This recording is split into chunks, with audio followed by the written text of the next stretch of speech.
Wait, welcome to episode 2 of the Methow Valley Interpretive Center's Notes from the Center, Season 2, First Peoples of the Methow Map.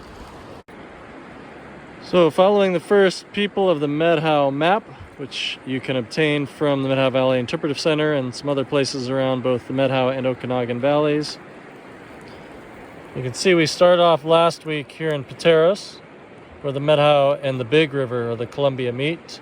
The Methow Monument.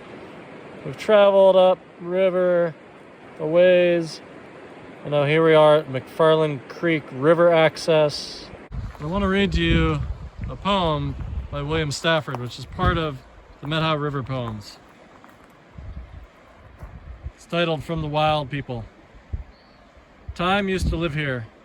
It likes to find places like this and then leaves so quietly that nothing wakes up. Whenever a rock finds what it likes, it hardly ever changes.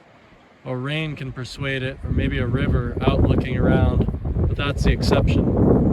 They say there was a time when rocks liked to dance. You can see where that happened. Great piles of old partners that got tired of each other. Now and then one stirs when nobody is looking. Then it stops and looks away, humming a little tune. In the mountains, you can see those nonchalant rocks. Some of them should have stopped sooner. They're haggard old wrecks, friendless, and often just slumped around wherever they fell.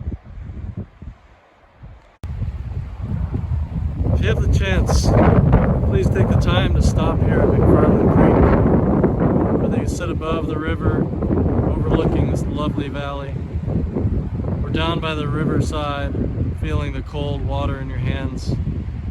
Think about the rocks here, the stories in those rocks, the way they used to dance, as William Stafford said. Quietly enjoy the wind and the water. Think about all the people that have come before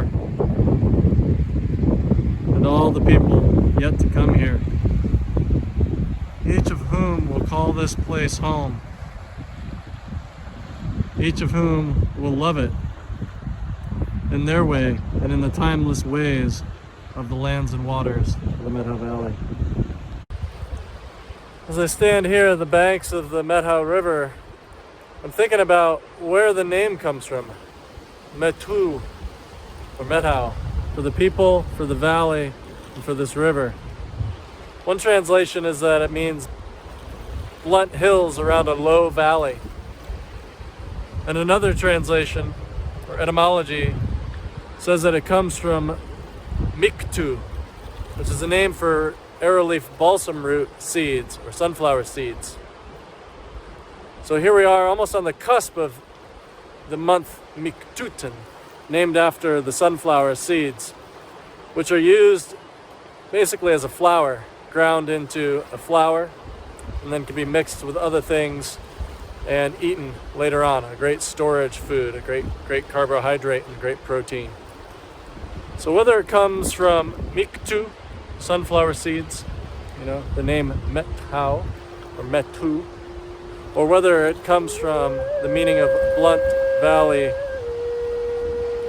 blunt hills around a low valley. The important point, to me anyway, right now is just thinking about the connection with place and with land and with waters. That is something that runs deep here, runs through all the peoples that call the Methow Valley home, whether for a moment, for a night, for a lifetime, for generations, for time, since time immemorial.